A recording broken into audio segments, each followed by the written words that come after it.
up 10 Star and Empress Mango. Let it go. Big out.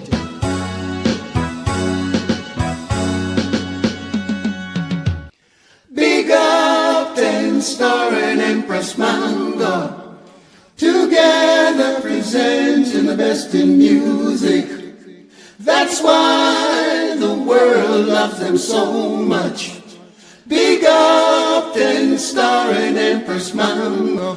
Baby, have some mercy, please. Don't leave me, baby, on bending knees. Oh, please. Mercy, mercy, mercy, please. Have mercy on me. Mercy, mercy, mercy, please. Have mercy on me.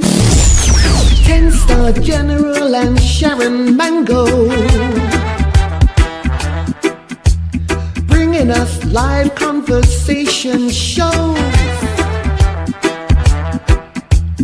SPRB Radio Podcast, raising awareness so we can know. We want to know what's going on. Know through word, power and song. We want to know things in our community. SPRB Radio Show. Enough respect from Amanda J. Christos to 10 Star General and Sister Mango. All I can say is, Sly, welcome to the SPRB radio family. Can you have That's family? what I say. Welcome. You are part of this Keep family. it locked. Coming up next, your host, 10 Star General and Sharon Mango.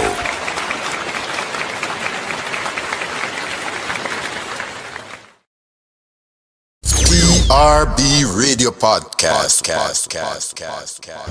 And I pray for that faithful, wonderful day.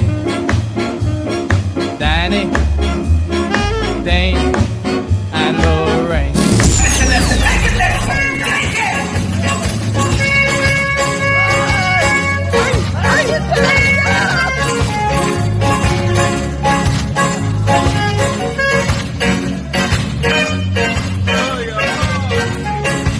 Give it up for the legendary Mr. Yes, Dirty. You played on the record.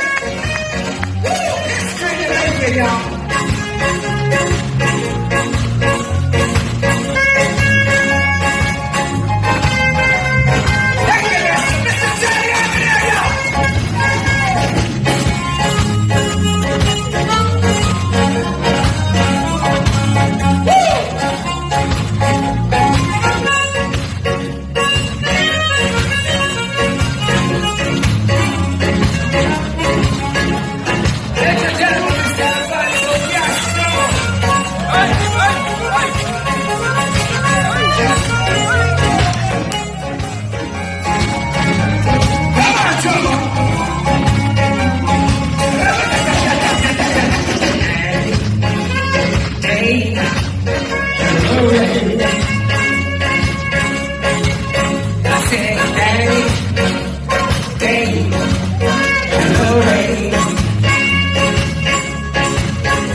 SPRB Radio Podcast.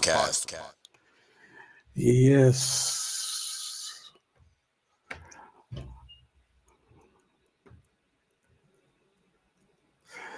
Danny, can you hear me? I can hear you. All right, let me just change up the settings. All right, here we go. Wow, Sultan Ali, Danny Baker.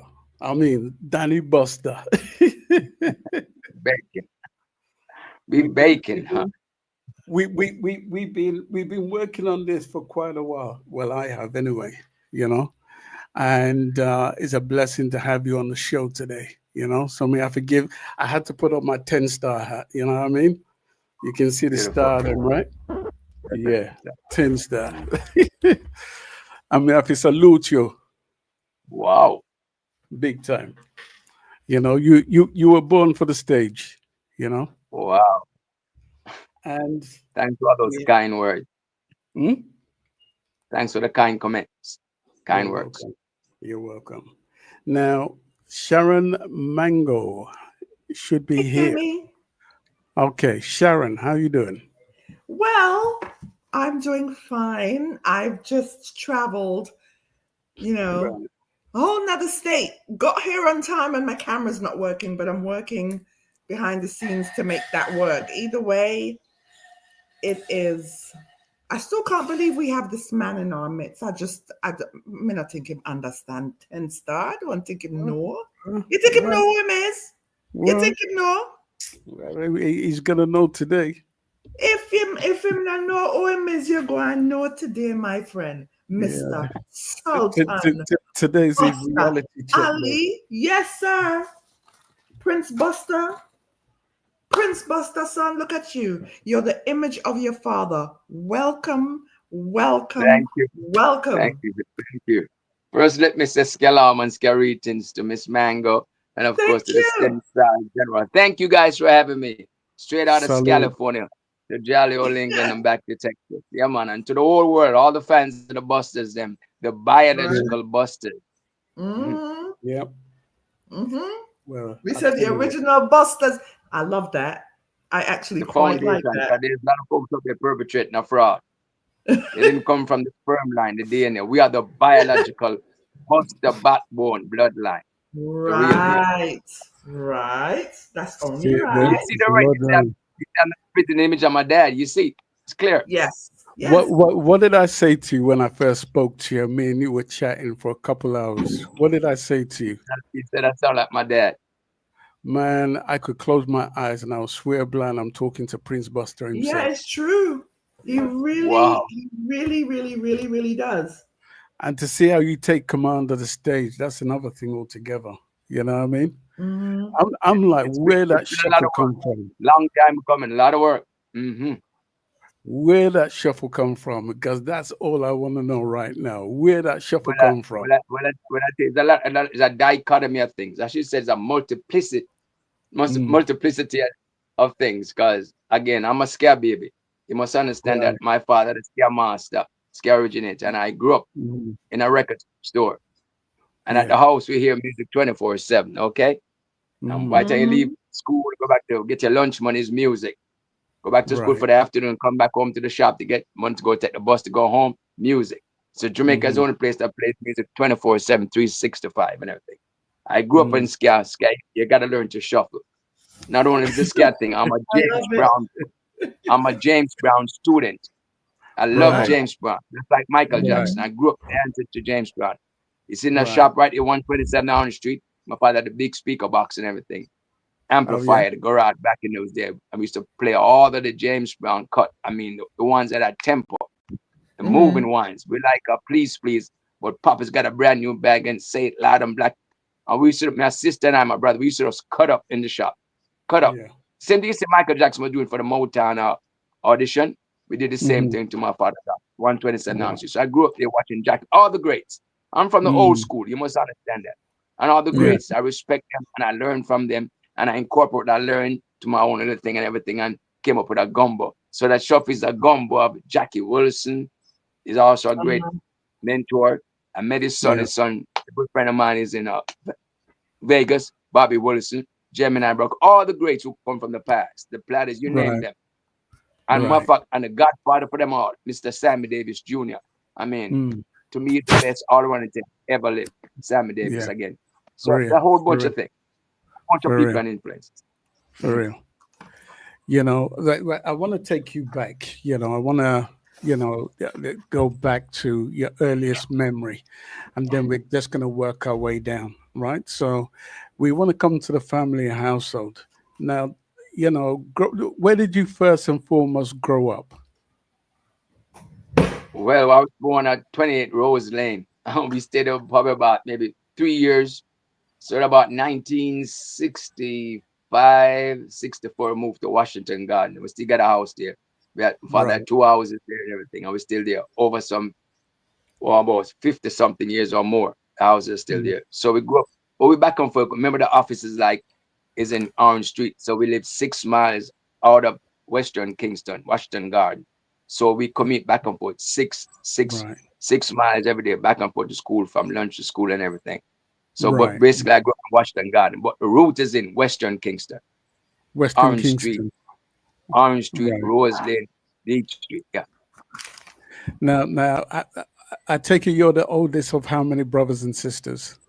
Well, I'm the first of 7 for my mom, and I think there's brothers and sisters out there that might be probably ahead of me, Okay. probably. But I'm the first of 7 for my mom. I'm definitely sure about that one. Okay. What was life growing up, especially, in a household where, well, tell us about your father, growing up with your father and your mother. What was it like growing up as a kid?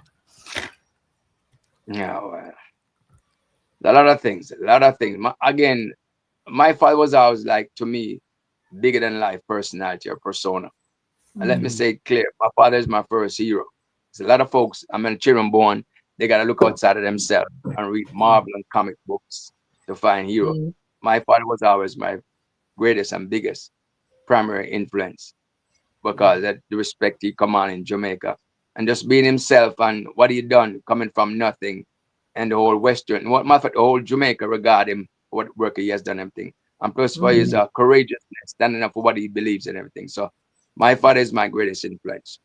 And my Right. mother, again, both them coming together to make me. So it was like a design in the universal force, celestial being, bring them both together to make Yeah. me. And I'm happy to be here, from my grandfather to Buster to Mm, my grandmother and my mother and yes. everything. Yeah. The whole patriarchal thing, and it transitioned down to me. So I am blessed to be here and everything.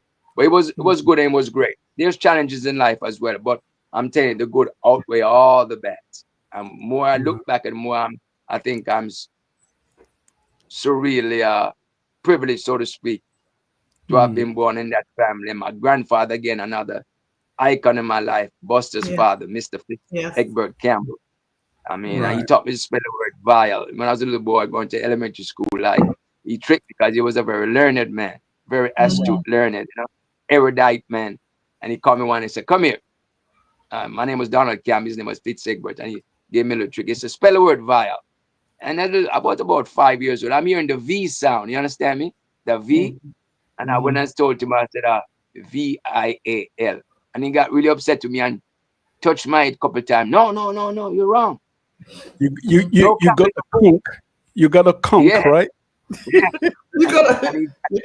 he taught me that. And he taught me that. But it was out of love. He taught me that spelling. He said Mm, PHIAL. Now that was the Mm. British spelling because he's from the Mhm. British school and everything. right. So I'll never Right. forget. And after that, I won all the spelling contests. So much kudos to my grandfather. Yeah, I mean, Right. he's a great Mm. mentorship and everything. Very learned, erudite man. Yeah. Mm.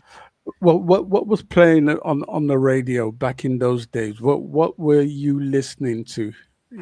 In the household. Well, a whole bunch of American rhythm and blues was Mm. playing back in those days. Fats Domino. I found my thrill on Because it was Blueberry. more blues, Like right? stuff music like that growing up and everything. Till Buster Do came with what? his boop beat and everything.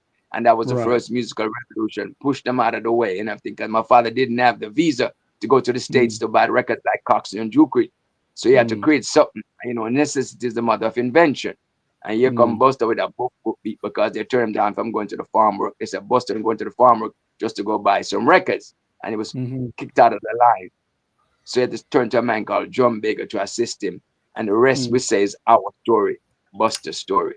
Here come the Right. Scab Book Book Beat, which is Jamaica first national song. Right. So let's fast forward now to how did your father break out into the music industry at the time? Well, I started in school and in church and everything. My grandmother's taken to the church. He was singing in the choir. And of Mm. course, growing up in Western Kingston, right there, 145 and a half Orange Street, he met a great sound system operator by the name of Thomas Wong. Okay. Tom, the great Sebastian. Hmm. And Thomas Wong used to have a hardware store to do in the daytime, but after the evening time, he plays music Mm. all day long. I remember Yeah. walking to school and hearing playing that music, coming from school here and playing that music. So my father was with him for a long time. Got a little Hmm. spot. If you see Luke Lane on Charles Street, that's where my father spot I used to hang out. Matter of fact, that's where he met my mom. My mom was on Right. her way to go become a seamstress, and she was Right. passed, and he was on the corner just hanging out with his friends. Ah. So Mm-hmm. that was Tom, the great Sebastian. He saw this young girl and everything, and she saw him, and then it was the chemistry. And here comes Sultan Danny Buster. So that was Mm. it. That was like a liaison type spot, a rendezvous, I should say. Every day my mother used Mm. to go to school to become a seamstress. And he kept Hmm. seeing her saying hi and hi. And then next thing, one thing led to another. Here I come. Right. But it was Right. Luke Lane on Charles Street, I think. Yeah. Western Kingston. Right. So was your father always musically inclined back in those Yes, days? you always had music. But what he didn't have the finances to support that. My Mm. father back in those days was the people from Western Kingston. He's a Mm. product of Western Kingston. Right. You see, Cox and Duke had some kind of finances.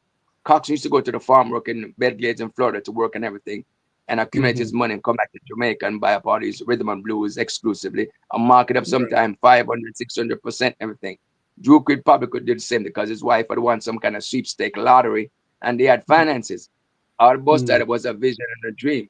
But what he Right. really had was the backing of Western Kingston because he was a product of Western Kingston. Both Cox and Right. Duke wasn't from there. They came there. So the people Mhm. supported that youngster who was challenging all them big men. Because my father entered the music arena at about 16, 15, 16.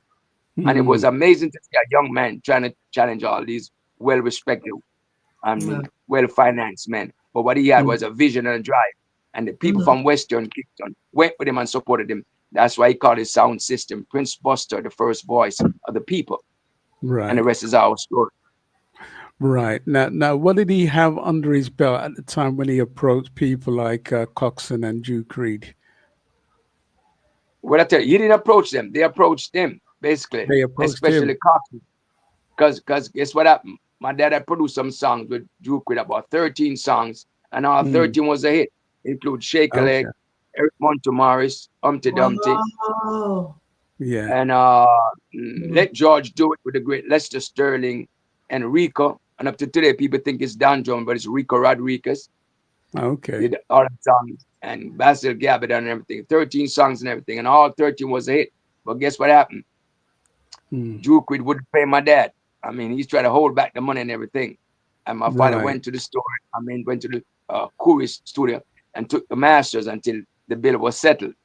Right. So Because you're in the skirmish back and forth and everything, he sent That some was bad men, smart. sent Mm-hmm. some of the little goons, his little chakarana, right. his muscles to take out my dad. That's when he going to that Buster was no punk. Okay? Right. So Buster had to straighten them out and left hook and right hook and start out the situation. So Right. Cox He was was happy. a boxer. Wasn't your dad was a boxer, right? That's right. Yeah. I said, knock them So out, yes. so Cox was passing that day and saw Buster Mm. chasing one of the bad men down the street. And he Mm. was saying, "Who's that guy? Who's that guy?" You know, because he was surprised and everything that he's handing Mm. Duke because he was scared of Duke, you know. And they said, "That's Buster." And he said, Mm. "Those are the guys who want to run us." So that was the whole thing Okay. worked out right there, looking on Charles Street. Then he came to Right. Buster and said, Buster said he got a fledgling sound system. He can't play the dances because Duke said he's bad man to destroy the dance and he's intimidated. You'd love to have Right. Buster running for the muscle and a matter of fact for the popularity again, because Buster was well known throughout Kingston. Everybody know Prince Buster. At Right. least that Right. time was really Buster and everything. So he came Right. and explained, and my father went with him to start pushing his sound system. Mm. Sharon. Yeah, but you know what? I'm listening to the story. I'm like, wait, so one The first one got him on some tracks, and then the second one got him by seeing him dealing with the. This is a really funny story. But all in all, your dad still had a vision. Yeah, he was doing his music, but he had the vision, Definitely. but did not have the people to back him. Yeah. Well, So I mean, finances. That was the problem. I should say the finances. And Finance, yeah. What he had a vision, yeah, and he had the tenacity to persevere. Yeah. Mhm. yeah, that's a very interesting story. But let me get back to okay. So he starts with the sound system now, doing this thing with Coxsone, right? Because Coxsone God. He starts doing that. Then what happens after that? Is he blowing up? Is he? Yeah. Again, what's my happening? father. My father was a handsome man, you know, so the girls used to flock my father. Right. You know, Right. all my life, my women You see him always hanging around smiling my there father. because he looked like his dad. You know, my daddy was a good looking man. You know, he was a handsome man. I love to do his smile. I knew that was coming. But So he's women women always flock around him and everything. So all them fan bases went straight to the dances for Coxsone. So these were like the personalities and the personnel them that promoted Coxsone, because wherever women go, men follow. You understand me? Mm-hmm. So all of Buster female fans used to come to the dancing, not because they were Coxsone fans, but because Buster is with Coxsone. Buster had a reputation 10 years before he met Coxsone with Tom the Great Sebastian.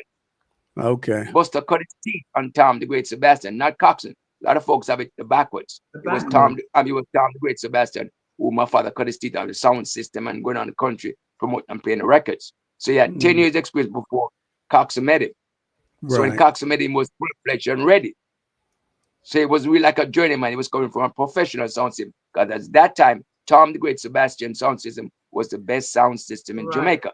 Right. The only issue was Tom was not very violent man or strong arm man. He was a mild-mannered, easygoing man. And when they start with the ruffian thing and the muscle thing, he kind of backed out.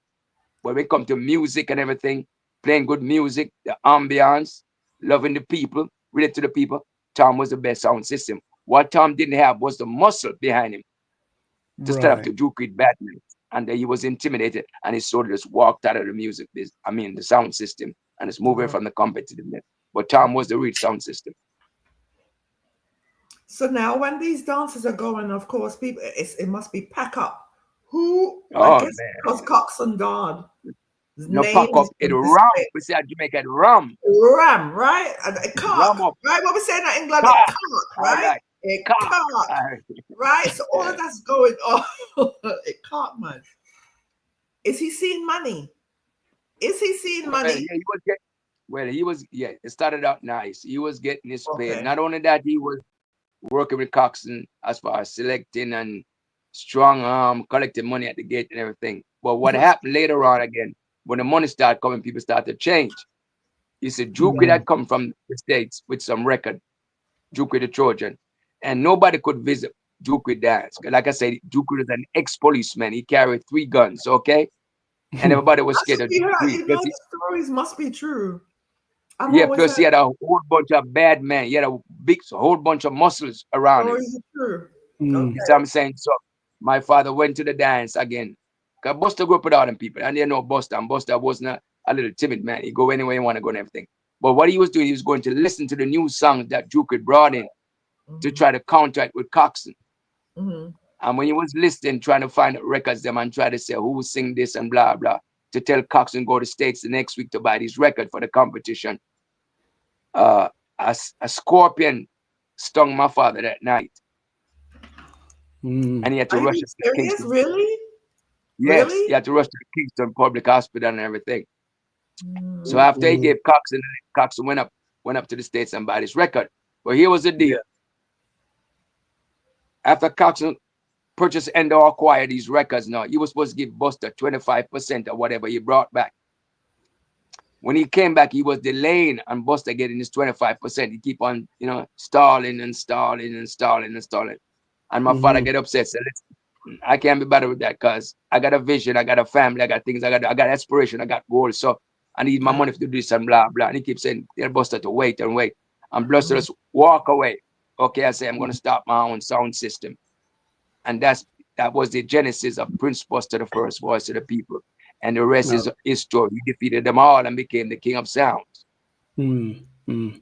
Now, at the time, there were people out there like you said, Eric Montemorris, people like Laura, especially Laura Aiken at the time. Yeah. You know, amongst all these great people, and being able to make his mark at such an early age, because before there was rocksteady, there was ska.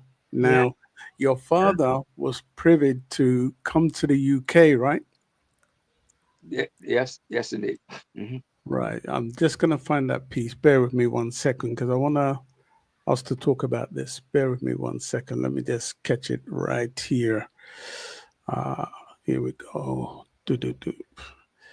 Right. So there's a nice historical piece which Sultan sent to me, and I want to play that for Oh, the everybody. London Heathrow Airport, 64, February 25th. Yeah. On the big BOAC. Who remembers the BOAC? London Heathrow. Right. Bear with me a second. I don't know. The BOAC? Okay. Let me just 1 second. All right. Here we go. PRB Radio Podcast. On February 25th, Prince Buster arrived in London to promote Jamaica's first national music, ska. With a trilby hat in hand as a gift for Prince Charles, Prince Buster was greeted at Heathrow by a crowd of mods and musicians, including Brigitte. National sound. When I reached New York, and I started to hear.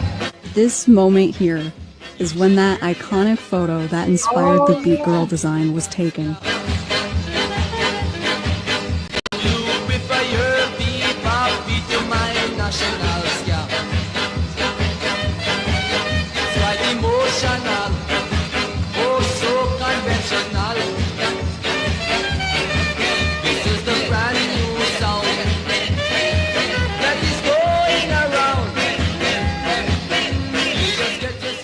SPRB Radio Podcast. Okay, so he was able to come to London at the time. I'm pretty sure, or he had created a couple of record labels. I think one was the Wild Bells record label, right? Yep. And then the other one was the Voice of Buster. Oh, sorry, the Voice of the People, right? Yeah. Let me see if I can- myriad record labels. You got Wild Bells as well. Wild Bells, that's right. So here's one of them. Yes. Voice of the People. That's 36 Charles Street. Yeah. Prince Buster and the All Stars. Prince Buster. I just remember seeing my mum with all, and just the name. It was always Prince Buster and the All Stars. What got me into music, and just seeing this now on the screen, I'm like, oh my God, Prince Buster. God, That's my magic. goodness. Deja vu. It's deja vu, because I was just like, I Go knew back you to were your coming. mom. I need to say, I knew you were coming, but when now talking to you and we're going through the history, I could see these records, right? Yeah. Prince Buster, it's nice. everything with Prince, but Tapped into listen, your long-term memory. Yeah, definitely. long-term memory. I'm like, this is amazing. But 10 Star, see the little winkle pepper shoes. My man did like one with the winkle pepper. Yeah. I was looking at this. That's nice. Miss Mango, were you born 1964? Huh? What you say? Were you around 1964? Well, maybe it's around them time. There's something like that. Okay. 64, I was just 5 years old. It's a long time ago. And that was like check the history, check the chronological history that undergirds the music industry in Jamaica. How pioneering my father was. That was 2 months before Chris Blackwell got Millie Small to England with Ernie Ranglin and recorded a song called My Boy Lollipop. My Boy Lollipop. That venture there predates My Boy Lollipop 2 months before. He was a singer, songwriter, producer, distributor, sound operator, you understand? And everything. Putting his money together, producing his own stuff. Shrink wrap, marketing, producing everything, presenting a finished product to European people. Like a one-man industry corporation. Yeah, that's what he Wearing did. multiple hats, setting the foundation for the Jamaica music business. And let me just say this right quick. All who came after Prince Buster in the Jamaica music sphere owes Prince Buster a debt of gratitude. All of them, they are beneficiaries. Because setting his foundation was never easy. It was a struggle. There's opposition. There's hypocrites. There are parasites. A whole bunch of people. And they're still around today. And that's My father had to right struggle here. through that and fight to That hold part. his own. Because a lot of them was jealous and envious. And they're still there today. Yeah. Because I'm extremely glad at right now. But I'm Yeah. steadfast in the faith of hardship. So for him to do what he did at that time in 1964, when the regular people in America going to record label, Buster had his own thing, his own production, that's unheard of. That's like a Sam Cooke type thing. He was master on his own destiny, creating his own stuff, ownership, proprietorship. That's unheard of. That's unprecedented. And that's what undergirds the whole Jamaica music industry. Listen. So share with us some of the people who he had produced at the time, back in the maybe late 60s, early 70s. All the greats, man. I can go. All right. Because I know he Derek worked Morgan, with Derek Morgan, Toots and the legendary Maytals, Derek Alton Morgan, Ellis. Basil Gabadon. Put on your war paint, baby. Okay. Laurel Aikens' brother, Bobby Aikens. Right. A song called Never, Never, Never. Remember that? And Isabella. Right. Classic ska. Okay. Owen Gray. Owen Gray, I know Owen Gray. Yes. In the meadow. Remember that? The great Owen Gray. Okay. Monty Morris. Legend. The Charmers, Teddy Chalmers. With Lloyd Chalmers. Yes. Lloyd Chalmers. Okay. Yes, remember that name on the label too. The schoolgirl would Love Another Love. Yeah. Okay. The group that's called themselves the Wailing Souls. Back in those days, where they were called the Schoolboys, who evolved to become the Wailing Souls. First time they saw 14 pounds. It was two of them. It was a duo. And my father gave them 14 pounds in the 60s. And when he ran home to his mother, and they split like 7 and 7, his mother was surprised because that money was making more money than his mom. And he told his mom, Prince Buster gave him. Say, so Prince Buster will always be zero. As a little boy, you get 7 pounds in those days, you're a rich man. Trust me. In the 60s. Even Millie Small. He produced track with Millie Small. Roy Panton, Evan Harris. All the legends in the greats, man. Back in the 70s, Dennis Brown, Gregory Isaac, Alton Ellis, Hortense Ellis. Too much. Buster got too much production, man. John Holt. There's an album with John Holt. Baba Brooks. What was the signature tune that made him stand out? You know, that brought him, that made people, aware of him. Well, he had a personality. See, again, my father always said to do music and to intercourse with people, as for interface, you gotta love people. He had a personality. My father had charm, he had charisma, and it was easy to look at. Okay, in the face. All right. Plus, he had a gift, a gab, he had a way, he had a sway. And I say his charm was overwhelming because I used to go places with him. And as he walked up, he went, "Hey, Prince!" Everybody was to get over. The place might be dead. And as he walked in, they call him Hard Man for Dead. They call him Buster, Al Capone. He was like the life of the party. Once he shows up, everybody was down. Yeah. Trying to get his attention. He was very similar to Muhammad Ali. I always say what Muhammad Ali was doing in the States, Buster was doing it in Jamaica. That bigger than life persona. And when my father really hosted Ali in Jamaica, that's when Buster took Jamaica all the way down. Even the hypocrites, the parasite enemies, everybody was calling the office trying to get a photo up with Muhammad Ali via Prince Buster. That's when he really became a bigger than life personality. Now, there's a particular tune that he did that I think, created so much mayhem at the time. And I'm going to play a few bars of it. Take a listen to this. ERB Radio Podcast.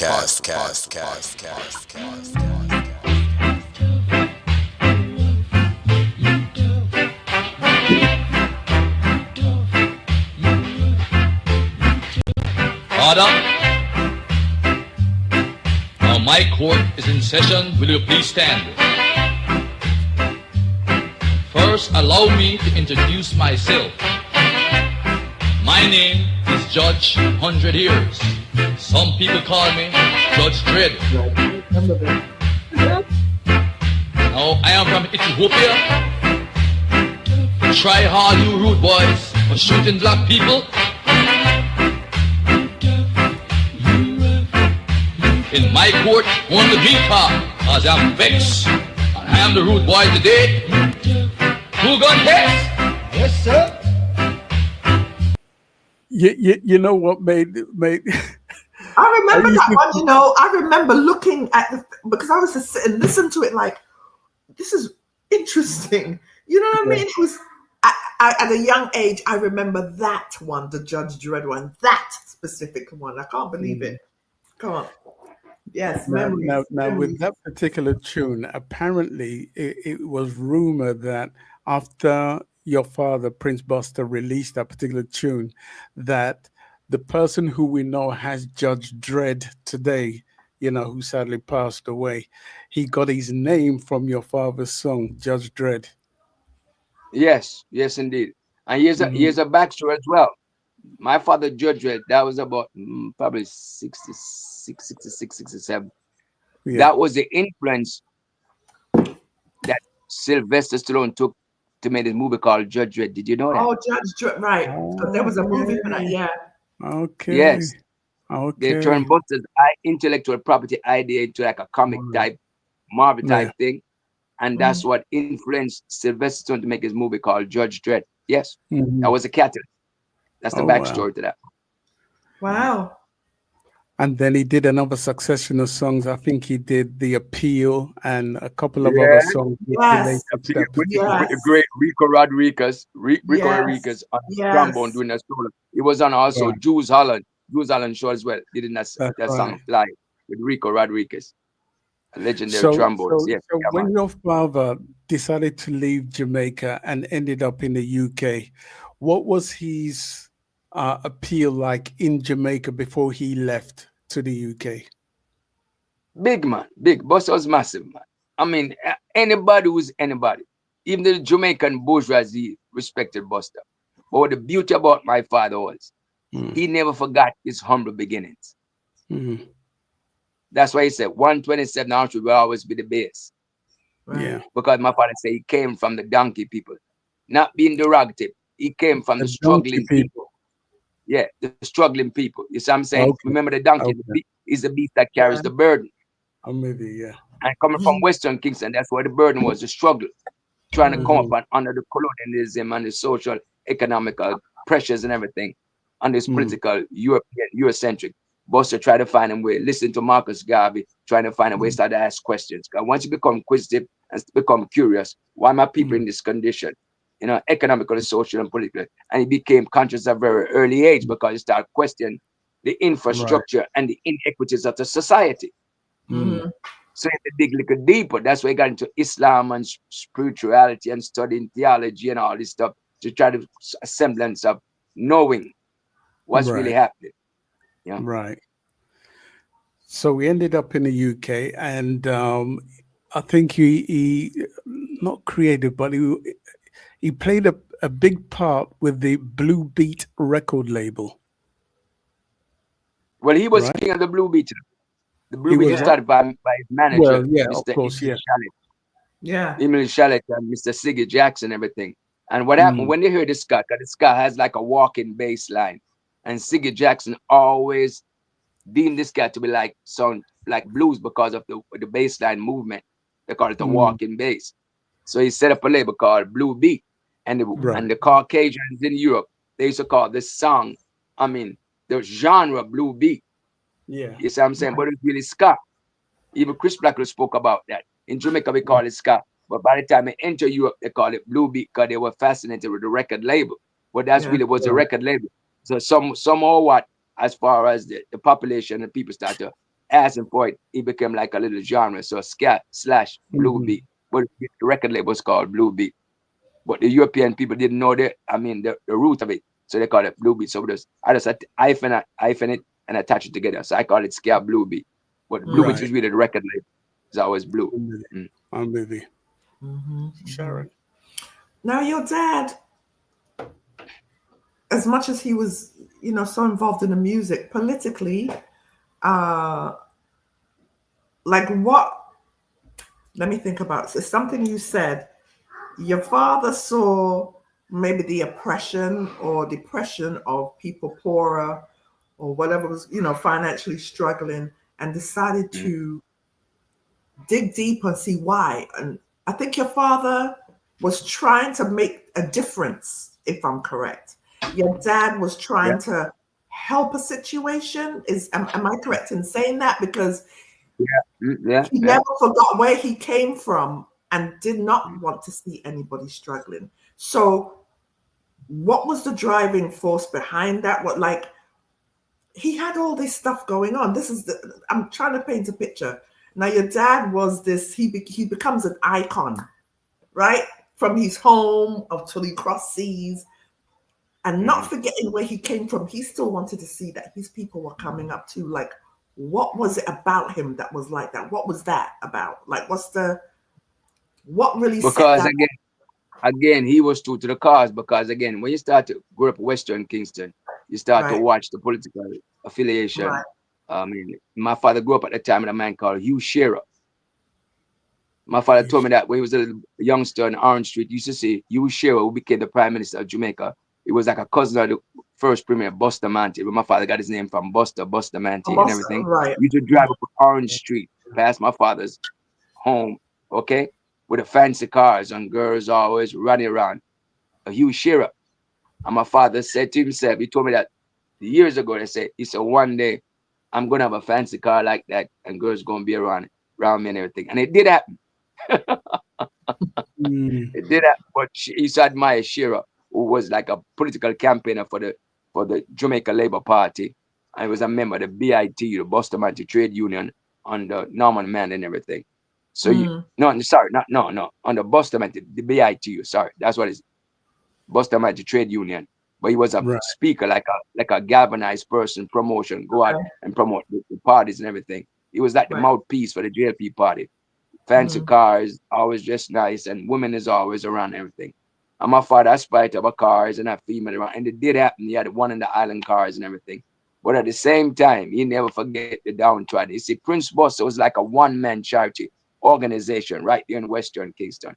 Whenever there's an upheaval or some inequities within the society, whether that be social, economical, or political, even religious split, they always want to hear the views of Prince Buster, from the highest to the, especially people in the Western Kingston era. They see Prince Buster as their champion, just like all the people in Burkina Faso see Ibrahim Traore.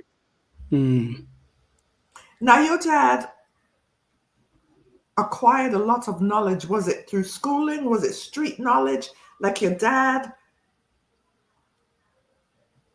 All right, let me bring back something you said in regards to the masters. Like when he wanted to, when he was being messed around, he went and took his masters.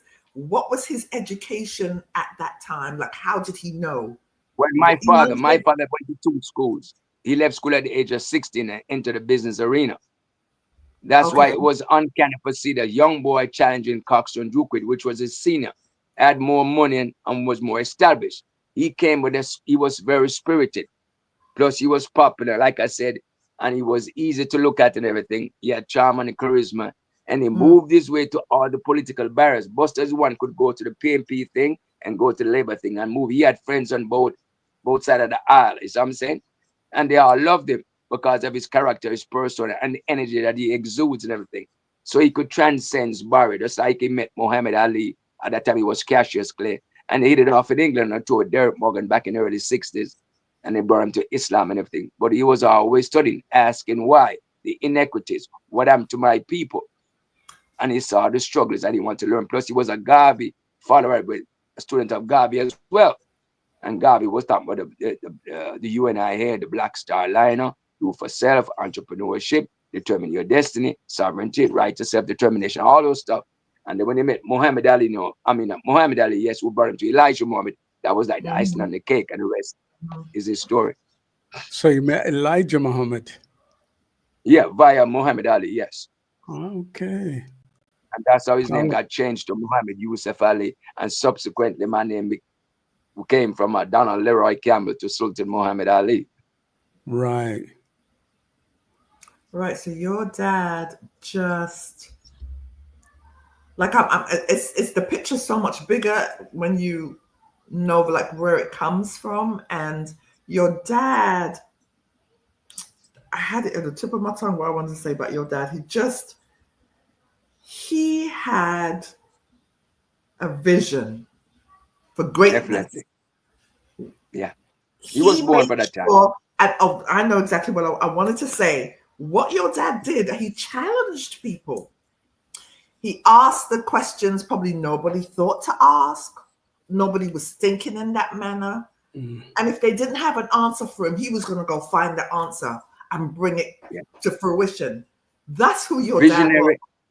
Visionary trailblazer. Visionary. Right. You got folks in the society just go along. The system say that. So that's okay.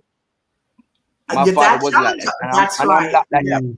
I question everything. You question Allah everything. has no secret. Yeah. I don't care who you are.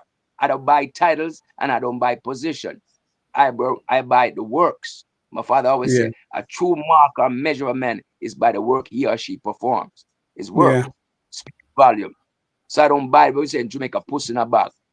Mm-hmm. You can't bait and switch me or craft me. I think you're going to outwit me psychologically. No. Because I got a thing called spirit from my grandmother. And I must say shout out to my first mentor, conscious mentor, my mother's mother. I call her my matriarchal grandmother. By the way, let me give all the credits to my ancestors who came before me, the patriarchs and the matriarchs. That's right. Mr. Fitz Egbert Campbell, that's Buster's father. The man who taught me to spell the word file. My grandmother, her name was Olive Hall, who became Olive Campbell. She hailed from St. Thomas. My maternal grandfather, Aston George Banton. And my mother's mother, the matriarchal grandmother, Elseda Uletta Brown.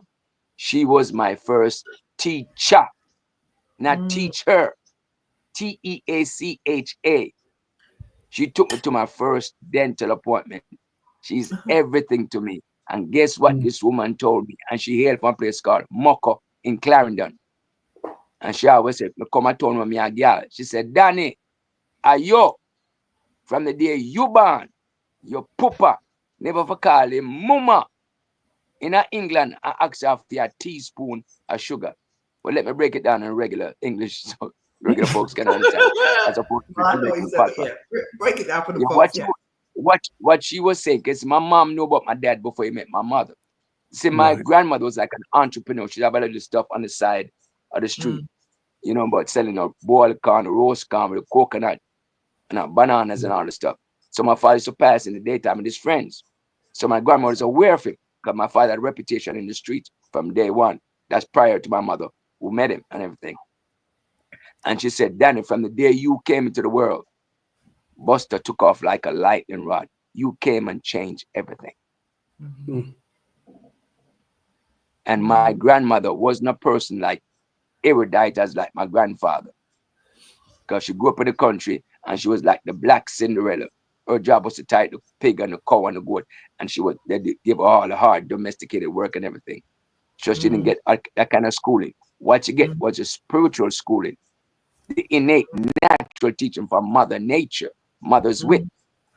And it's touched her in the universal force, in her solar plexus, way down in the subatomic level of the cells. And that's why she told me what she told me. Because she was inspired divinely by the Most High to tell me this. Danny, are you? And every word my grandmother said, I hang on to every word. And I see it over and over. You came and you turned. And that's what was the catalyst why my father wrote the song, Danny, Dane, and Lorraine. Everything falls like a glove. It's congruent. Yeah. Wow. Wow. Wow. Give me chills. Wow. I'm just like, listen. It's just the truth. It's just the truth. And ye It shall is know the the truth. truth, but your And they set you dad, free. That's what it's all about. We're in the age of Aquarius. It's that time. No lies it will is, last. it is that time. It's just funny Age of that enlightenment, geometrical level playing field. Mm. Look around the world. absolutely. You see the transition. You see the shifting. Naked truth chasing a well-dressed lie. Absolutely. Yeah. Yeah. Yeah. Yeah. You Tell know, the truth and shame the devil. it's that part, that's Heard on truth and right there. false You to said say it. knock the brains out. Yes, sir. That part. It's funny because my husband and I were having a conversation a couple of days ago, and exactly what you said. Well, like I said, your dad did. He questioned everything. Yes. And my You husband suppose was that's what saying, you learn. I'm not, yeah, and I'm not because this one said, oh, it's A, B, C, D, E, F, G. Why is it that way? That's who your dad Yes. is. And Yes. it takes a certain person to be that way. You know what I mean? Definitely. Which is why Because most people are sheep. Most people are sheep. They go along to get along. Yeah. your father pushed the envelope and he challenged them like Oh, man. there was I love it. nothing. And I love it. And I love it. Let me say this again. Hmm. My father is my first hero. Not because of the music. The music to Yeah, me is secondary. The right. primary force of my father was Mhm. his strong personality, his courageousness. Never back from a confrontation. Stand Right. up, at spine. You see, at ERB Radio. Sorry, gusto. continue. Mhm. Go Yeah. ahead. And he had the bravado to stand up. And that's what I love about him the most. My That's primary thing. amazing. Mhm. Amazing. He had the boss, even with the government in Jamaica and with all his enemies. I love it. And Yeah, he that's what made him challenged my them. hero for Yeah, standing up and defending your own.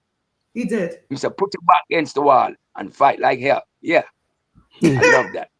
Yeah, yeah. But the beautiful thing is that, what you have experienced as a child and as a man growing up, that you had a strong individual, your father. Mm. Yeah, just like a son is a mother's first love, or the son is vice versa. The same with a father and son. You gonna look to him, and it's either Definitely. he shows Like you I the say, my right first way, hero. or it's either he's there for you or he's not. But your father has like dropped so much knowledge on you, showed you a way of how not to be. He brought me to the mosque. Okay. He told me to get my butt in the mosque, go learn some things. That school don't. He said I went to a regular school, but on the weekend I gotta go to get spiritual teaching. 36 Yeah. shots. My father got a 3-story building. The middle floor was a masjid, Nation of Islam. Brother Jimmy Cliff used to visit there. Master Griffiths, Baba Andy, all of them used to come there get teaching. Mm-hmm. Because Jimmy Cliff was Buster's assistant, in the nation. Jimmy Cliff's name was Naeem Bashir. God, they met Muhammad Ali back in 1964 when they did the World's Fair. At World's Fair, that's how Chris Blackwell signed him and everything. And they had dinner with Ali in Harlem. Buster introduced Jimmy Cliff to Ali back. So it's a whole long story, but that's where you get your footings from. And you start to understand, you start to read these books. And I was privileged to be a part of the Dr. Walter Rodney protest, which Buster spearheaded. I was 9 years old. Here's a man came out of Oxford University with a PhD, and he started to question the PhD. Is this PhD what it's supposed to be? It wasn't. You have been indoctrinated in a Eurocentric Occidental mindset view. And Dr. Rodney shook that off because he was lecturing at University of the West Indies, Chancellor Hall. And because he was bringing knowledge, I always said that he was the real spook who sat by the store. Okay, that was Dr. Walter Rodney. He came to University of the West Indies and he was lecturing, but he was raising the consciousness, and the present administration, shared administration, didn't like it. So they kicked him out and deemed him persona non grata. My father took up the helm and started to fight and protest on behalf of him. Yeah, I was a 9-year-old boy sitting at the store and everything. He said, come, Danny. And I jumped with hundreds of people down to the start protesting on behalf of Dr. Walter Rodney. And that became my first taste of activism, and it has never left me. I love it. Wow. He said, I love it. I love it. I hear you. I feel like you embody your father's spirit without question. You've definitely kept Everybody say that. Yeah. You do. Yeah. You're very much like him. I think that watching old videos from back in the day with your dad is like you. It's like your dad's talking. Yeah. It's literally like your dad. Right, 10 star. I know you said it before, but the more he talks, I'm thinking, all right, well, I'm not actually talking to him. I'm talking to his son. You know what I Danny, mean? That's how Danny, much. Right. tell Cheryl when me tell you. Right. Yeah. The first you said is, yeah, you sound just like your dad. Dave Barker says the same thing. Yeah. Yeah, yeah. You yeah. do. You embody your father's spirit. So whatever there is left to do, you must know that there's still work to be done.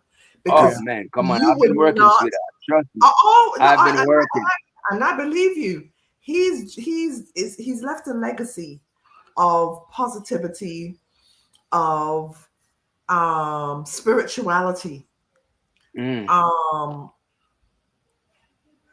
other words I want to use. Mickey, I remember all of them right now, but those are two main ones. Your father has left you a legacy that you can still continue to pass down. Like the cycle will continue to grow if you continue with that mindset. It is missing in the society. It is missing. Some people, for those who don't have a voice, they need this. They need that. Yeah. Whether it's through music, whether it's through talk shows, whatever it is, they need that because the way the world is going. Yeah, strong, definite positive advocacy. Definitely. Yes. The advocacy is so important because people are giving up, losing their way. And some of them, like your dad, they're going to stand up and fight. They're not going to listen to the nonsense because this is the year of Abraham story in Burkina Faso. I smile. I say, look at it. It could be my son. I love his spirit. I love what he does. I mean, it's like my father in Jamaica, like Ali in America. One man decided to stand up against the odds because it's the right thing to do. And fearless. I love it. Yeah. That's my kind of people. It's just people need to see that. People need to see that it's okay. You can stand up for yourself. They gotta fix the slave mind. Is it? We'll call it cognitive dissonance and social engineering, because a lot of folks been programmed. They gotta get out of the mindset. They're in the matrix. They gotta find themselves. A lot of folks are too laid back and they're scared. I tell you the two biggest things that hampers people somewhat is fear and ignorance. You see, when you know who you are, you're gonna stand. Oh, but you know that the most I woke you up this morning, this breath of life, you can't bite. It was given to you free. That's the source of your energy, because breath is really spirit. When you inhale and exhale, that's what really is spirituality. Yeah. But the Western world got it backwards. You see what I'm saying? The breath is really the spirit. That's the force within you. And by respiring in and out, inhale, exhale, that's what is really the bottom line spirituality. When you understand that the Most High gave it to you, never ask you for a dollar nor a penny nor a dime. The best thing in life are free. And once you got life, just keep moving on. Because you did not pay for that wake-up call. And you can't buy it. Right. But I think that for people, because people have just been following something. Okay, we got to do it this way, and now the flaws in them following whatever it is that they were following to live day to day. Now you see that the threads are being pulled away. That's what makes them lost, because they don't even know who they are. They now have to be like, well, who am I? Huh? The age of Aquarius is a paradigm shift. It's a lie been ruling for a long time. Yeah. Lie and deception been ruling. Now here comes truth. Exactly. You understand? You know the story about truth and lies? You know that anecdote story? They both went for a swim. Truth and lie went for a swim. Okay? Lie took off his clothes, jumped into the water, and said, truth, the water feels good, come on in. Truth finally took his clothes off, jumped in the water. By the time truth started swimming around and started feeling good, lie snuck out the water, okay? Went on the land, put truth clothes and put it on, and vamoose, and left him. So by the time truth look around, there was no lie and there's no clothes. So it's a naked truth chasing a well-dressed lie. All right.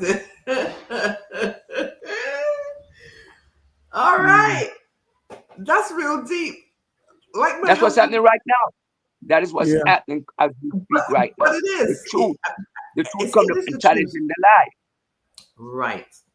Because Again. truth don't need no defense. It stands independently. Because the universal force was made from truth. Everything in the heavens was made from truth. That's right. Man lie. Universals are pure the truth. Unadulterated. And that's the force that made us, because we came from truth. As my husband said, he said, this is the age of exposure. Yes. Perfectly right. The age of enlightenment. Age of Yeah, this is the no age lie of will stand. exposure. Yeah, he did say that. And I was like, You're gonna be challenged. When I lie, you're gonna be exposed. You're gonna be embarrassed too. Trust me. It's that time. Geometrical level playing field. The days of obscurity is behind you. We left the age of Pisces, we're in the age of Aquarius. I call it the paradigm shift. Absolutely. that's real talk right there. So we're going to fast forward because, as Sharon said, you know, it's like you're a stamper of your father, especially on stages. Like the stage was built for you. It's a whole heap of time, you know, from I see you doing the shuffle, and I don't know how you go down to the ground and then you come up same time. Wow. You know, that energy is on a whole different level. It's a whole nother level. You can't make that up. You can't make it up. Thanks to the people who preceded me. I want to give a credit to all the people that influenced me. Godfather, the legendary James Brown. I mean, I met him here in Los Angeles. I mean, my father, all the greats who came before. I learned from all of them. And I have no problem giving them credits. And that's what's happening right now. Yeah. They don't respect the elders and tell them we're going. The great Sammy Davis Jr., the greatest all-around performer ever up to this day.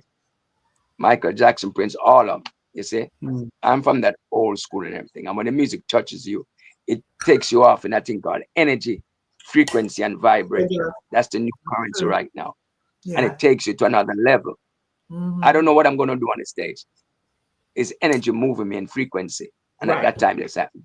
But I cannot tell you that 10 star, I'm going to do this. No. Something take me over. There's a higher power that guides me. Beyond me. Yes. I give credit to more time. Yes. Now, there's a time you were, and I forget where it was. I mean, maybe it was in Los Angeles. You and your father were on stage, and I'm watching you, and I'm saying, you know, there's the fear of you upscaling your father on stage. No, yes, they always ask me that. But listen what I said. Before you say anything, hold on. Let me just play the video. Yeah. Yeah. Well, ERB Radio Podcast.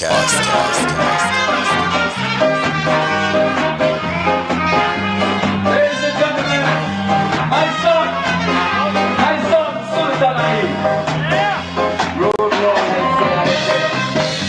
Come to us, boy. Ladies and gentlemen, Prince Buster.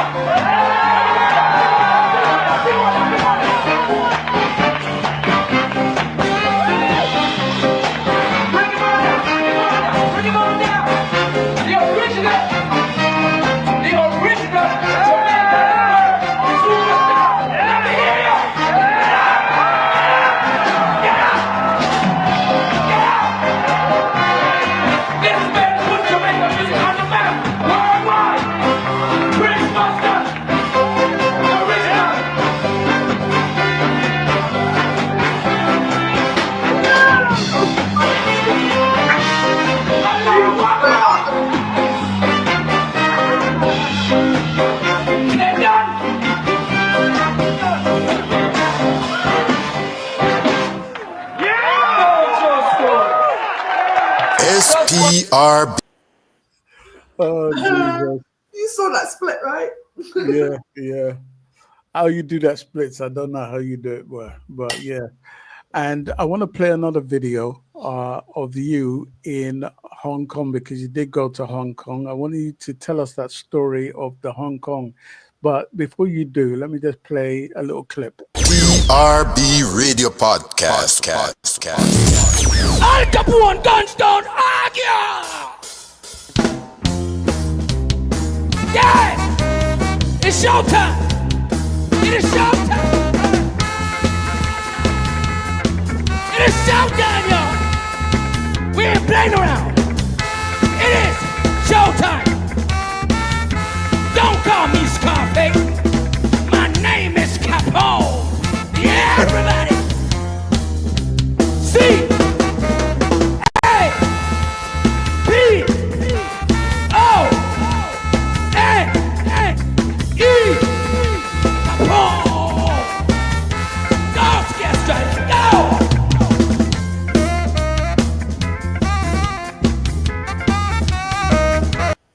So you went to Hong Kong. How did that all come about? And it's quite clear you're following in your father's footsteps, keeping his memory and the legacy alive. Yeah. And you were called to Hong Kong. You did a show in Hong Kong. What was that like, and how did that come about?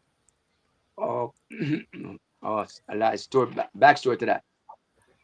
And probably you might know about a lady called Rhoda Dakar in England. No. She's part of the two-tone people. Well, she was supposed to have a show in Las Vegas. She was supposed to have with the Specials and Madness and Christine and Neville and all them people.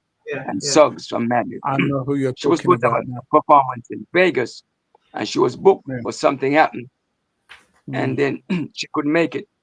So to save the day, I was asked, please, if I could just step in for her and everything, because she's not going to make it. The promoter already put up a whole bunch of money, venue, and he was worried about it and everything. So I was asked, I mean, the money wasn't the kind of money that I charge, but they came humbly and said, well, no, we can't pay you what you're worth, but please help me out in the situation because I'm in dire straits. It was a sudden change of plan and everything. And that's why I went to Vegas. And from performing in Vegas, the video that you chose, I posted it. They saw it in Hong Kong, and I got a call about 1 o'clock my time in LA. And the question was asked, how would you love to come to Hong Kong and have your own band backing? I never dreamt about Hong Kong, never thought about Hong Kong. That was the last place on my mind. But like we say in our teaching, Allah is the best of planner. He took me to the east, and that was 18 hours on a flight from Los Angeles via Korea, then Hong Kong. And the rest was history. And I put that map, I put that sky band on the map that was called the Red Stripe Band. And from that day, they never looked back. I wanted to ask you about that band, because they were good. I like them. I rehearsed them for about 3 rehearsals and everything. 1 week I was there, put them together and put them on the map. And just like Buster did for Madness, put them on the platform. I can definitely say I put Red Stripe on the world stage by performing with them. Because they've been doing good ever since. Yeah. Now, this is the video he's talking about when he played in Las Vegas. I'm just going to play that very, very quickly because I feel it's very important. BRB Radio Podcast. Al Capone guns don't argue.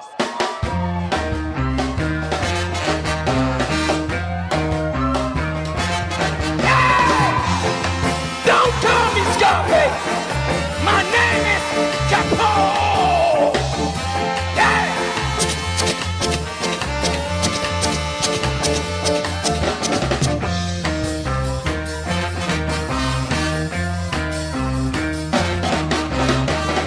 C-A-P-O-N-E. Capone. Vegas. Scare Vegas. Scare Vegas.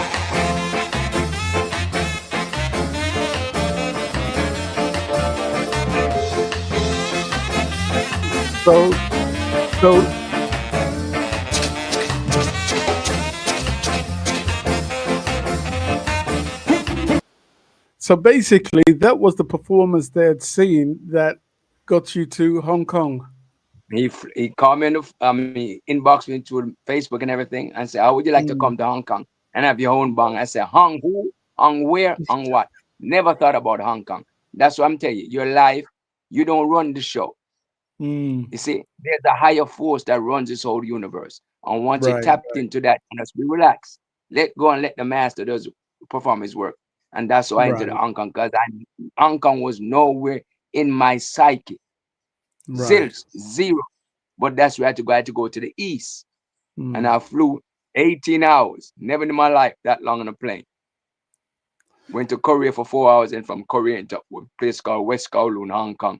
And the rest was Right. history. And then the bill, we had all the greats. I was on the Right. same day with Kool and the gang. And boy, I tell you, when I started, it was an empty desert field. And after the third or Wow. fourth song, I don't know where people came from. When I look at Right. 30,000 people, 60,000 eyeballs back at me, and I'm Right. working, boy, I'm telling you. And the people just went crazy for scam music and everything. And Kool and the Gang was closing off on the show. But trust me, my show Mm. was off the chain. And I did a 45-minute set from start to finish. Blazing. Right. Tell me something. Why do you think ska is diminishing in Jamaica, especially Jamaica?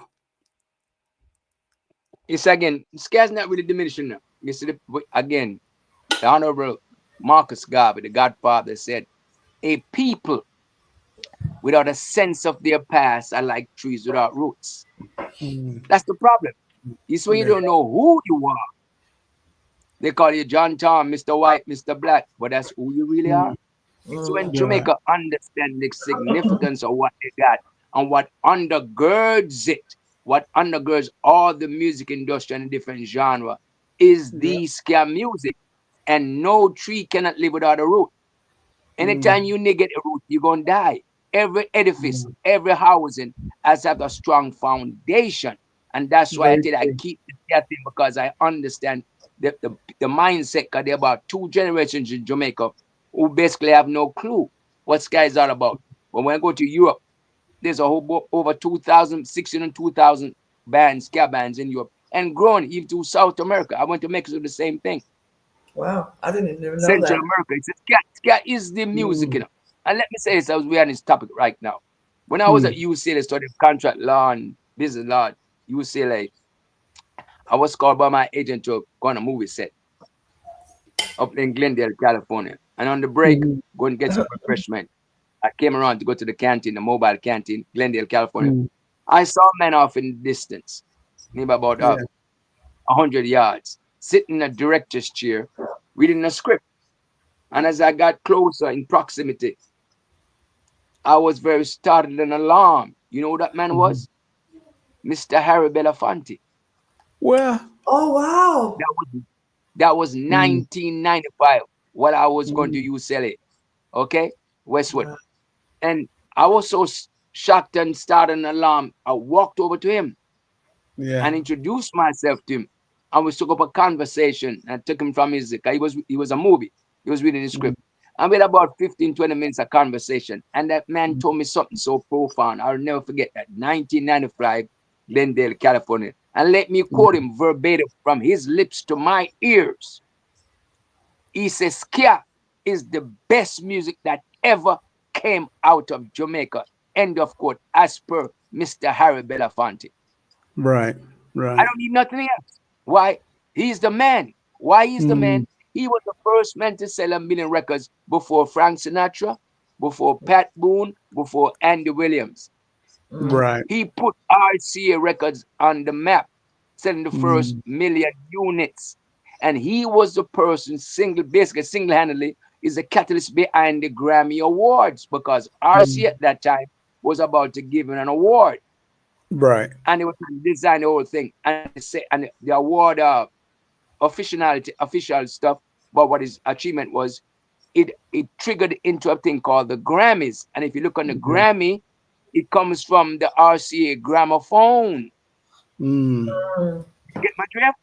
Yeah. Yeah. So Mr. Harry Belafonte is responsible for the Grammy Awards. Mm. You see? And for him to Yeah. tell me that, I mean, that's authentication, that's endorsement. I mean, surreal. Yeah. He Yeah. says Mm. ska is the best music that ever came out of Jamaica, from his lips to my ears. On a one Mm. Yeah. setback, I didn't expect it and I didn't record it, but it stayed in my subconscious always. And every interview I performed and talked on around the world, I always mention Mr. Harry Belafonte, because that was a pleasant surprise. I never Mm. anticipated that. I didn't even know he was a part of that movie until the Okay. lunchtime and everything. So again, Faith again, F-A-T-E would have it. And he endorsed scam music wholeheartedly. So the people in Jamaica don't know what they have. And it's my job now to educate and advocate and bring up the consciousness, bring up the stuff, because rocksteady is a derivative of ska. Reggae is a derivative of ska. Ska is the foundation. And if there's no foundation, no matter time, you're going to fall apart. Marcus Garvey tell you that. People without a sense of their past are like trees without roots. Now I'm going to pose this question to Miss Mango, Mr. 10-star General. Can a tree live without roots? Never. Okay. So this is a wake-up call for Jamaicans as well. Wake-up call. That's it. Yeah. Consciousness. And we know somebody who should be spearheading that. Like I said before, you know, I highly recommend, you know, that you get an album out, you know, singing the songs of your father. It doesn't even have to be an album, but an EP. You know, we working on that too. Yeah, definitely. And we got like how we still got some of those greats out there, like Charlie Organeers. Thankfully, he's coming on our show soon. You know, sadly, we've lost Lester. You know, Lester. Well, I got Lester on record. We recorded before you died. I got songs with him recorded already. Oh, you got them already? All right. Wow. So the spirit lives on. We've been working. Yes, the great Lester Sterling. Right. Yeah, man. Yeah. Sharon, take us to the end. So we have covered so much. It has been enlightening. There's been some spiritual awakenings in the conversations as well, which is a good thing. It's a very good thing, right? Because you are 100% aware of self mentally, spiritually, and physically. What do you hope to achieve with all that we've spoken today? Like, what is your end goal now? Is it just to continue this legacy? Is it more the awareness? Like, what does Sultan look to do now? What is Sultan going to do? Like I always say, I wear many hats. You know, right. and I love the advocacy. And I love the consciousness again, because the book said my people die from the lack of knowledge, you know. And iron sharpens iron. And I could never be in a better time. Again, we are in the age of Aquarius. Timing, and Honorable Elijah Muhammad always said, time dictates agenda. It's a time of awakening. And I'm just happy that I had a foundation from day one, so I could recognize, okay, got folks living right now, don't know what time it is. They think the whole existence was to go to work and pay bills, you see. You're on the UCC, Uniform Commercial Code.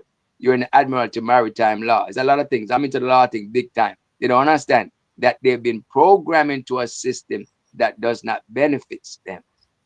They give them the trinkets, and the trinkets blind them. We say the bling bling. My next song gonna be the bling bling blind them. Look at the PDD case and everything. You see what I'm saying? It's consciousness. Most people get fame and fortune before knowledge. The key is to get the knowledge before fame, because a lot of time you make deal with some unscrupulous people. And the Quran says, make no deal with shaitan. Worship in all this thing I done to you. Get thee behind me, Satan. If you can't deny Satan, you ain't gonna work. If you're materially driven, say I'm truth driven. I am conscious driven. I am freedom driven. And when truth comes into the sphere, truth is like a panacea, which simply means a cure all. All your woes, somebody lied to you, somebody deceived you. Once truth is at the helm of the table, everything gonna fall in its proper perspective. Economically, socially, politically, spiritually, everything gonna be fine. So I see truth as a panacea to cure all. So my hat's gonna be like a multiplicity of hats. I wear many, many hats. Like I said, I was never a singer, songwriter, producer. These, like I told my sister, was supposed to be a nurse. I said, learn, you're not a nurse. You perform services and the duties of a nurse, but you are no nurse. You're bigger than that. Psalms 82, ye are all gods and goddesses, daughters and sons of the Most High God. You see, we got to get away from the program, find self. The key is to find self. And school don't teach yourself. The pedagogy, the paradigm, they do not. They teach you to be programmed within an occidental system. So you're stool in the robot of life, going back and forth. Look, the mundane life. over and over the same thing. Say, where you going? Where's your purpose? Folks never find their purpose because school lied to them. And they never find. That's why I love the book called The Matrix. You got to go within you, because everything, there's a universe within you, as above, so it's below. And find yourself and go in a dark room and ask the universe, who am I? Why am I here? What is my purpose? School don't teach that. I'm talking about the school without walls and without roof, the university. Look upstairs in the universe. Look into your cells. You see the mitochondria. You see the nucleus. Okay? It's the same thing, as above, so below. The oneness. Yeah. We're teaching the Tawheed, the oneness. So as I'm wearing Miss Mango, I'm wearing a multiplicity of hats. And that's there's nothing wrong with that, you know.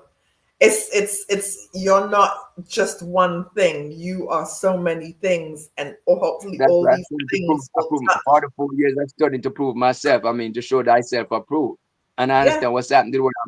I'm very much aware what's happening, and I love what's happening. It's a paradigm shift. Yeah. And folks don't understand your DNA. Get out in the sunshine, get them photon lights into the pineal gland to ignite you. The seal of the center of the soul is the pineal gland, that black gland that regulates everything in your body. The master gland, decalcify it and find the goddess and the God in you. And the rest will be over. Because you're never a doctor, you're never a nurse, that's what they told you were, and you accepted it. In contract law, we say offer and acceptance.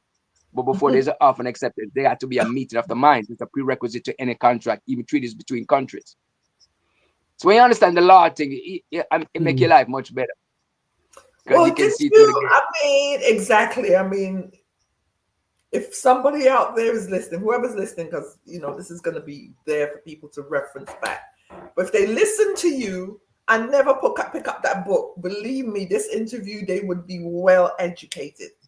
They would have said, like, wow, you just simply because you are the 10-star man. You just inflate my head getting too big now. Oh, no, wow. No, but this is I say vice grip. No, it's true, but I say that to say that you've broken down so many different things, and I think just based on even conversations I may have had with my husband or whoever, you've broken it down for people who would refuse to be like, no, that's not true. No, I don't believe that. But how you've broken it down and adding there is a law aspect to it, so it's all real and just. You broke it down without them picking up a book, so you may really be helping a lot of people with what you're doing with your multi. As long as I can, a person is good.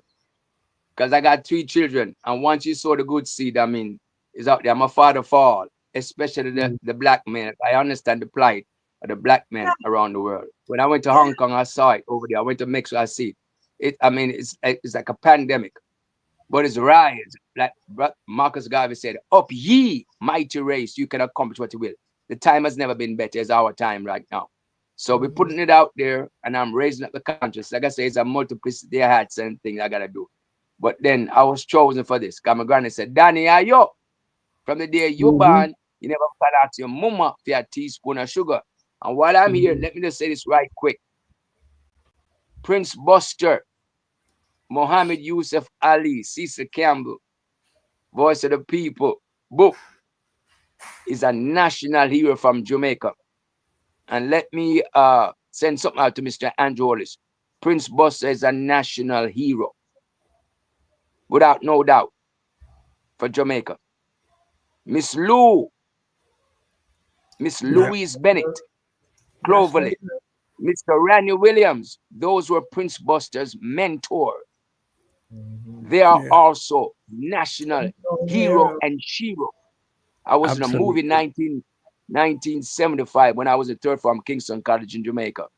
And it was called Marijuana Affair. Starred Calvin Lockhart and the ex-boxing promoter, Mr. Lucian Chin, was the producer. I had a scene with him at the Central Police Station. That's when I first met Mr. Randy Williams. And Mr. Randy Williams wrote my script right there on the spot at the Central Police Station in 1975. So kudos to those 2 people. Miss Louise Cloverly Bennett, she's a national hero. And Mr. Randy Williams, he's a national hero. Those 2 personalities are the patriarchs and the matriarchs of our culture. And they should be respected, as well as Prince Buster, another national hero. just straight to Andrew Holness and the JLP administration and to Jamaica at large. So let me ask you a question. Are you happy with how your father is being revered? Well, it's not about being happy because, again, my father always said, a true measure of a man is by the work he performed. You know, and he put in the work. He did put in the work. Because that video you showed from 1964, there was never a man in Jamaica in them days in 64. Yeah. That's right. His own stuff, packaging his own stuff, going on the plane to come to England and perform his own business. Never. And give a package to Prince Charles of all people. Yeah, and they're looking at a producer, they're looking at a financier. Buster did it single-handedly. And that part really, really touched me because I know it's not easy. Yeah. Because they are enemies, they are parasites, they are hypocrites. Like we say, the two opposing forces of nature. But that's what brings motion. Right. If you're driving a car and all the pistons is on the downstroke, that car will never move. So some has to be on the upstroke while some is on the downstroke.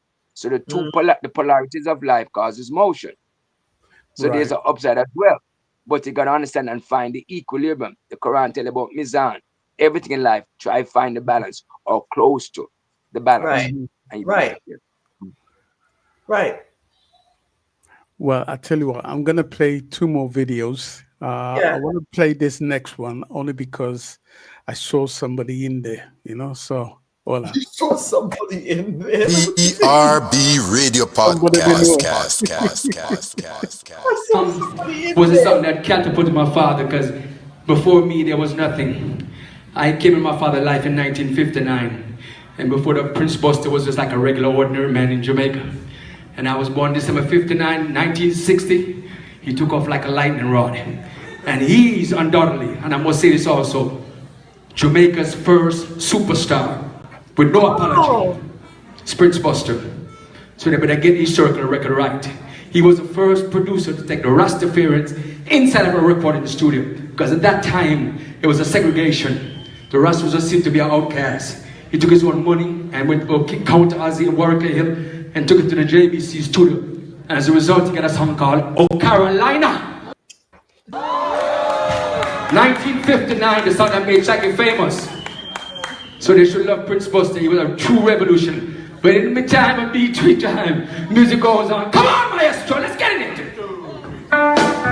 Now, you see the man playing the lead guitar? Danny, right? You see the man playing the lead guitar? Right. That's Eugene Gray. That's Eugene.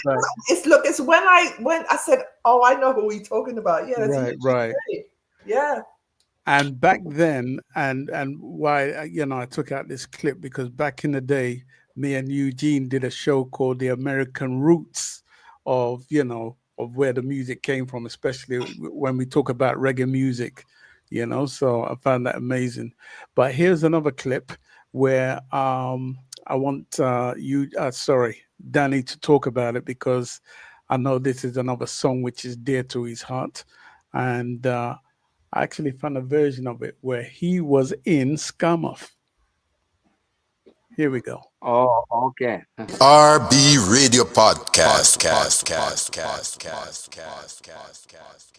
Beautiful angels after angels. And with that, I must turn to Mr. Stan and the music band Stan, who's gonna play some minor chord. Yes, I'm gonna talk about that. I'm just gonna say this right now. I'm a fireplace, feeling sad and lonely. Weeping and wishing for the lady of my dreams. To make my life sing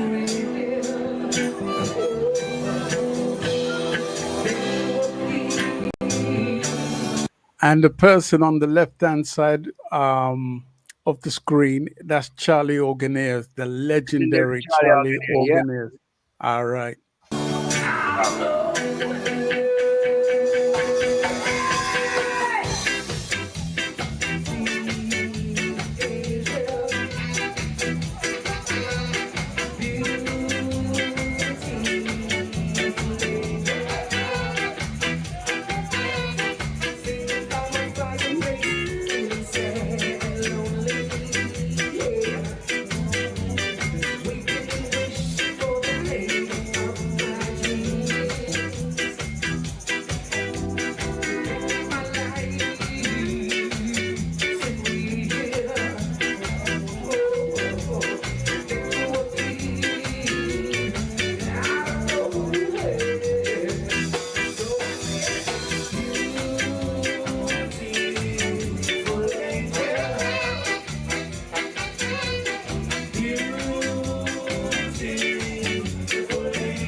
What is the significance of that tune? Lovely song. I love it.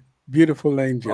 I Tell me about recorded it. that song when I came to LA. I mean, Los Angeles Angels, and Mm, I was inspired. That was a celestial intervention because I mm, came to LA and somehow the angel things got into my head and everything, and I can't even claim credit for the writer. I think it came mm. from the heavens, celestial heaven. It was just down, like I said, going to the sun. It was just downloaded to me, Right, and I got right. that song. So I'm overly privileged. Mm. Well, I tell you what, it's been an Exactly. absolute pleasure, having you on our show today. An absolute pleasure.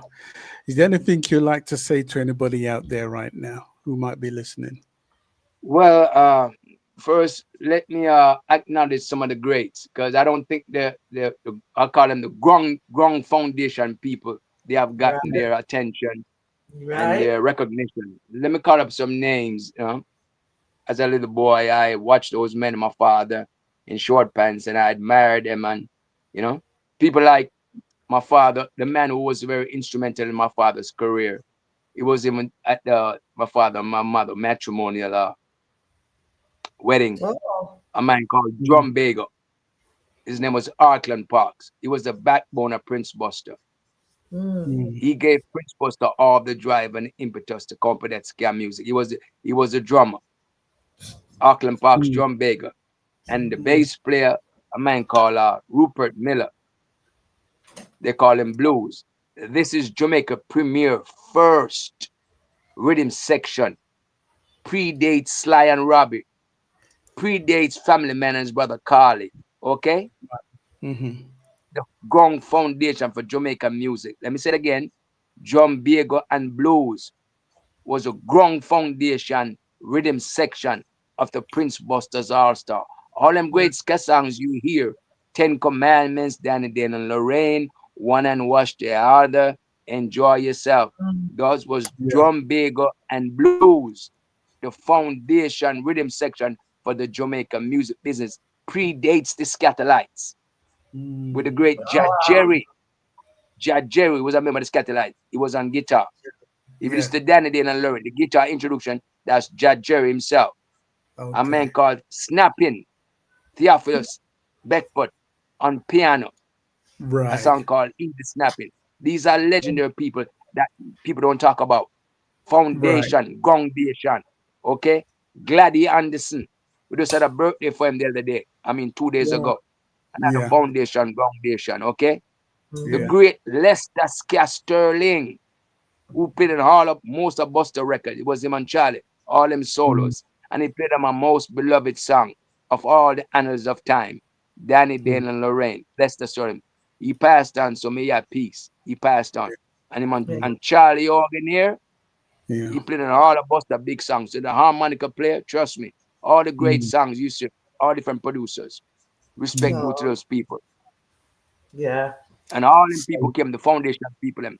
Carlos Malcolm, you name them. We just had a mm, birthday for the greatest guitar player ever lived, Mr. Ernest Ranglin. He's still Ah. alive to that. He's about 93. Kudos Wow. to those people, the Yeah. foundation man's people. still He going ever strong, put Chris Blackwell on Yeah, the he map. still is. Put Chris Mm-hmm. Blackwell on the map and My Boy Lollipop. He was a arranger for that song who put a Yeah. whole bunch of money in Chris Blackwell's pocket. He had a Mm, birthday 2 days. I think he's about 91 or 92. And of course, mm. Carl Bryan in Canada, another legendary sax man that people don't talk Right. about. Foundation people again used to be the Carlos Malcolm band. And all the Mm, greats who laid and put their life on the line and gave their heart to this music that people making mm, $1 million and 800,000. We need to mm, recognize the foundation people who set the foundation so we could mm, have like become a beneficiary for this thing. Mm. mm, They need to be mm. recognized and acknowledged. 100%. 100%. Totally agree with that. Well, Yes. it's been an absolute pleasure having you on the show, and we're always going to be bringing you back, here and there, to appear on the show again. Sharon, is there anything you want to say before we end the show? Well, just so you know that you recognize the fact that you are a friend to the show. You are, Thank you. it's been a blessing. You are an educator. Okay? Wow.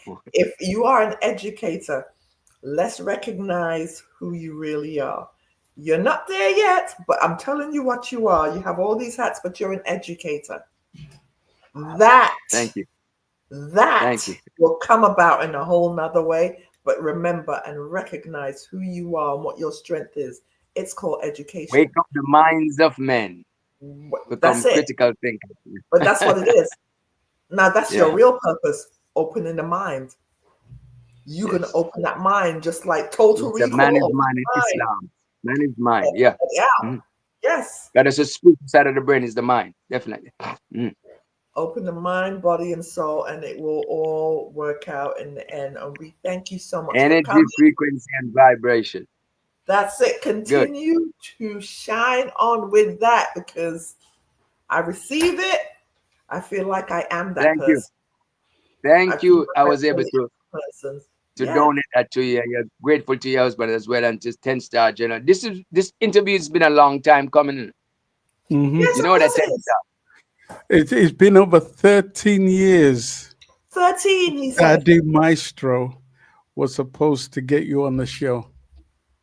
And he did tell me about it. He did handle. He did tell me that. Right. It's a 10-star general. And we're only just making it happen because I saw him posting a whole heap of things on Facebook. I said, hey, you need to be on my show, you know. He said, yeah, when?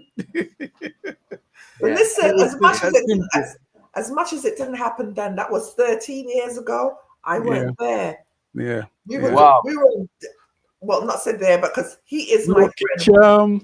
Listen, he's my friend from school, so I've known him a lifetime. Wow. Yeah, he's way back. We go way back. But he was on his mission. We were on ours with our music because I'm involved in the music and everything too. And then this happened. So 13 years ago on his mission, it was me. I came along, but like, no, we go now. We need him now. Mm-hmm. This was the Thanks time for having me. Thanks to you, Mango. It happened with you. You were supposed to be there. See, again, the universe designed these things. I just I put up my intention, but the universe wheel and deal. I know what I want to do, but I just put the energy, cymatic waves, pray about it and everything, and let the universe goes to work. And this was happening. Exactly. Everything in its time and place. It never fails. Everything. Nothing before it's time. We're going to be back here next week. It was supposed to be every 2 weeks, but there's some important shows we have to do. So we're going to be back here next week, Saturday, at the same time, 4 p.m. But not at this time, but 4 p.m., our usual time of 4 p.m. is going to be happening. That's if you're in the UK. If you are in New York, it's going to be 11 a.m. If you're in Jamaica, 10 a.m. Yes. All right. Yes. So we'll be back here next week, and our guest will be Big Stone. All right. All right. So I am going to leave you with this song because I did promise I was going to play it, and that's going to lead us off this show. So take a listen. This is Love, Kindness, Joy, Happiness. Tell me very quickly about this song, and then we're going to get out of here. Well, I went to visit Florida, and I went to visit one of my schoolmates. His father was a part of the Scatolites as well. Tony DaCosta, his son, Howard DaCosta. I went to West Palm Beach. I was in the studio and was messing around and everything. And then that came that song between me and Howard, Swelly DaCosta. I wrote it right there and voiced it right there and everything. Wow. Love, Kindness, Joy, and Happiness in West Palm Beach. Yeah, at his studio. We're going to play that song right now. Take a listen. Right now.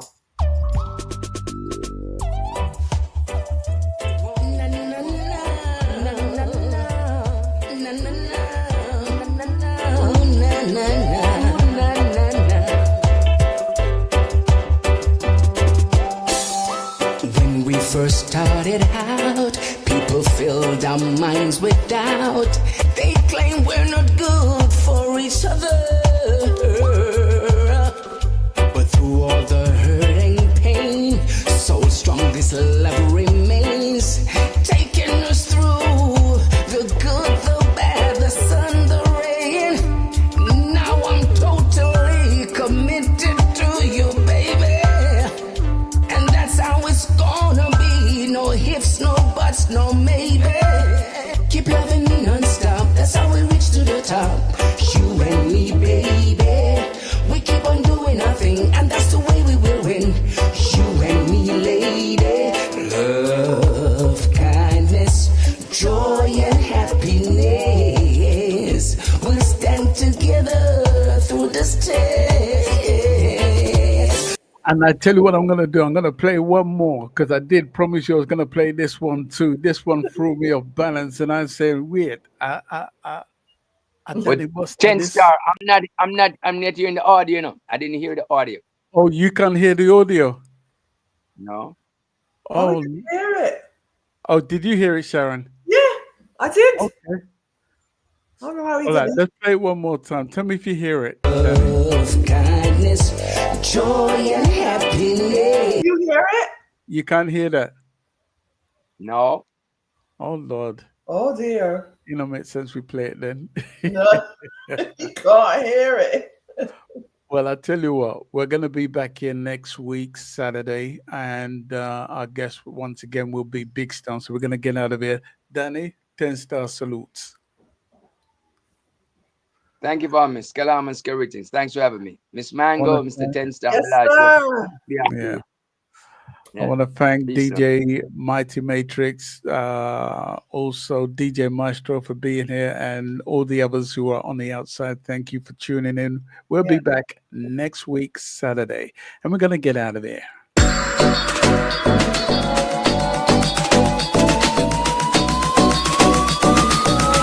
Well, all I can say is Sly.